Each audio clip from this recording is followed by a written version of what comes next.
جنہوں نے 1960 کی دہائی میں پاکستان کے ایٹمی پروگرام کی بنیاد رکھی، جنہوں نے پاکستان کی خلائی مشن کی بنیاد رکھی۔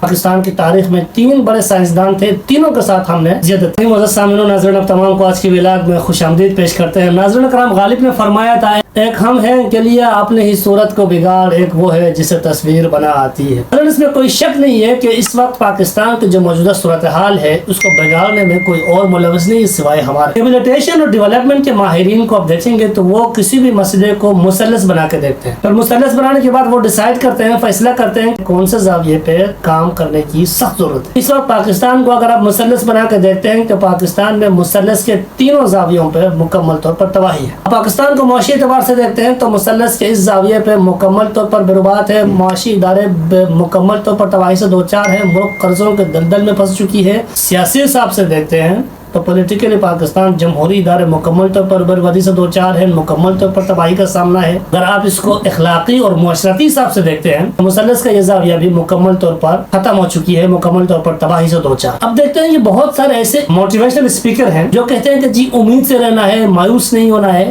نہیں، اس طرح کے موٹیویشن سے حالات بہتر نہیں ہو سکتے۔ سب سے پہلے آپ کو تسلیم کرنا ہوگا کہ اس وقت ہمیں بربادی اور تباہی کا سامنا ہے۔ معاشی حساب سے، ہم سیاسی حساب سے، ہم اخلاقی حساب سے مکمل طور پر گر چکے ہیں۔ اگر آپ اس خوش فہمی میں رہیں گے کہ جی امید لگا کے رہیں گے کہ جی بہتر ہوگا تو نہیں ہو سکتا ہے۔ کیوں؟ کیونکہ بہتری کے اقدامات ہم نے کرنے ہیں نا، کوئی دوسرا بندہ آ کے تو ہمیں نہیں بنا سکتا۔ قوموں کی زندگی میں جب بھی اس طرح کے مشکل وقت آتے ہیں، اور بھی کئی ممالک دنیا میں جنہوں نے اس طرح کے سخت حالات کا سامنا رہا ہے، لیکن معاشرے میں موجود انٹلیکچوئل لوگ آگے آتے ہیں، وہ اسٹیپ لیتے ہیں تو ملک کو، قوموں کو، معاشروں کو بحرانوں سے نکال لیتے ہیں۔ مگر ہمارا مسئلہ یہ ہے کہ ہمارا انٹلیکچوئل طبقہ خوف میں مبتلا ہے۔ کیوں؟ وہ اس لیے کیونکہ ہم نے ان لوگوں کے ساتھ ہمیشہ زیادتی کیا ہے، اسی وجہ سے ہمارے انٹلیکچوئل طبقہ خوف سے دوچار۔ اب اس کو اگر تاریخی حساب سے دیکھتے ہیں، پاکستان کی تاریخ میں 3 بڑے سائنسدان تھے، تینوں کے ساتھ ہم نے زیادتی کی۔ پاکستان کا سب سے بڑا سائنسدان ڈاکٹر عبدالسلام صاحب، جنہوں نے ہم سرخ سلام پیش کر 1979 میں اسے نوبل انعام سے نوازا گیا۔ ڈاکٹر عبدالسلام کی تاریخ دیکھیں گے، وہ شخص ہے جنہوں نے 1960 کی دہائی میں پاکستان کے ایٹمی پروگرام کی بنیاد رکھی،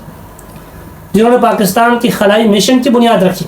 پھر 1973 کے آئین کے تناظر میں ذوالفقار علی بھٹو صاحب نے اپنی سیاست بچانے کے لیے ان کو، یعنی کہ احمدیوں کو، غیر مسلم قرار دیا، اور اس کے بعد ڈاکٹر عبدالسلام کو رسوا کر کے ہم نے ملک سے نکال دیا۔ دوسرے نمبر پہ آتے ہیں ڈاکٹر نرگس میول والا، فارسی گرانے سے تعلق رکھتی ہیں۔ کالج لائف میں اس کو تانے دیے گئے، اس کو دوزخی کہا گیا، جہنمی کہا گیا، پتہ نہیں کیا کیا تانے دیے گئے، اس کو بہت تنگ کر کے وہ نکال دیا۔ جب وہ امریکہ شفٹ ہو گئی، اس کے بعد وہ فزکس میں پی ایچ ڈی کیا، اور اس وقت MIT اسکول آف سائنس کے ڈین ہیں۔ وہ اس کی علوم، اس کی قابلیت سے امریکن بچے فیضیاب ہو رہے ہیں، اور وہی لوگ دنیا پہ راج کر رہے ہیں۔ تیسرے نمبر پہ دیکھتے ہیں ڈاکٹر پرویز خطبائی، ماہر طبیعت ہیں، ایکٹیوسٹ ہیں، قائد اعظم یونیورسٹی میں پروفیسر تھے۔ ان پہ الزام لگایا کہ جی یہ بچوں کو ورغلا رہا ہے، اسے نکال دیا، کبھی اس کا نام ECL میں ڈالا گیا، کوئی پابندی لگا دیا، کبھی کیا کر دیا۔ اس کے بعد وہ FC کالج جوائن کیا لاہور کو، وہاں سے بھی اس کو نکال دیا گیا کہ یہ لوگوں کے ذہن خراب کر رہا ہے۔ آج وہ اسلام آباد میں قسم پرسی کی زندگی گزار رہے ہیں۔ دیکھیں، جس کی طرف آپ نے اشارہ کیا ہے نا، مجھے FC کالج سے کیوں نکالا گیا،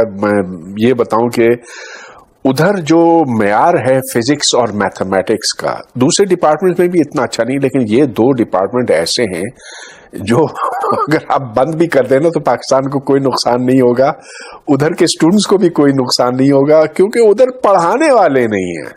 ہمارا ایک اسٹوڈنٹ تھا جو قائد اعظم یونیورسٹی سے، جس نے PhD کی، جو بعد میں GC کا وائس چانسلر بن گیا اور پھر ڈین بنا، ریٹائرمنٹ کے بعد ڈین بنا FC کالج میں نے دیکھا کہ یہ وہی نوٹس پڑھا رہا ہے جو اس نے قائد اعظم یونیورسٹی میں 50 سال پہلے پڑھے تھے، اور وہ پیلے ہو گئے تھے سائڈ سے، اتنے پرانے تھے۔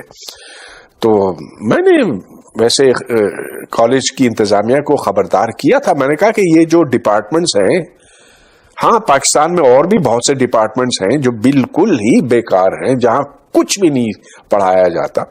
میں کہا اب یہ حالت ہو گئی ہے FC کالج میں، آپ خدا رہا ہے اس سے منہ نہ موڑیں، تو الٹا یہ کہ مجھے نکال دیا۔